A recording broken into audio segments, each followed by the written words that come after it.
నాట్లేసే అక్కాలు ఉయ్యాలో నాటు ఉయ్యాలో పేదల అక్కాలు ఉయ్యాలో పెన్నుది మన జెండా ఉయ్యాలో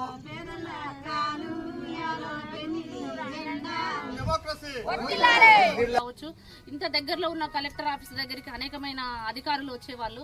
ఒక్కరు కానీ ఈ రోడ్డు కానీ ఇక్కడ విద్యుత్ కానీ కనీసానికి ఇక్కడ నుండి మీరు అక్కడ దాకా చూసుకుంటే కనిపిస్తుంది. అక్కడ వరకు తీగలు లాక్కుంటూనే వస్తాయి. ఒక వానో గాలో దుమ్మో వస్తే కూడా అందరూ చిమ్మ చీకట్లో చిన్న పిల్లలు వేసుకొని పాములు పురుగుల మధ్యలో జీవించాల్సిన పరిస్థితి ఉంది ఇక్కడ కాలనీలో. గత 11 సంవత్సరాల క్రితం ఈ కాలనీ తెలిసింది.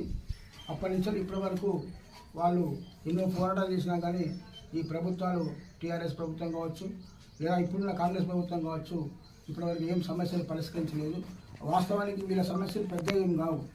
ఏంటంటే వాళ్ళు 10 సంవత్సరాల నుంచి ఇక్కడ ఉన్నారు కాబట్టి వాళ్ళకు రోడ్లు కావాలి, తర్వాత కరెంటు కావాలి, మాకు పట్టాలు ఇవ్వాలని చెప్పని వాళ్ళు పోరాటం చేస్తున్నారు.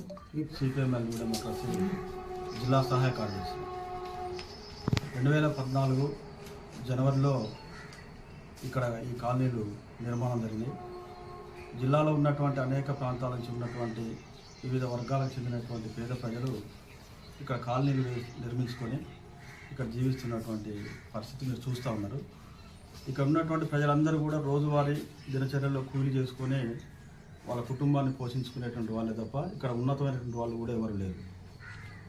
దరిదాపు 10-11 సంవత్సరాల క్రితం నిర్మితమైనటువంటి ఈ కాలనీలో గతంలో కూడా టీఆర్ఎస్ ప్రభుత్వం ఉన్నప్పుడు మా పార్టీ నాయకత్వంలో ఇక్కడ ప్రజలతోటి అనేక ఆందోళనలు, నిరసన కార్యక్రమాలు, ధర్నా కార్యక్రమాలు కూడా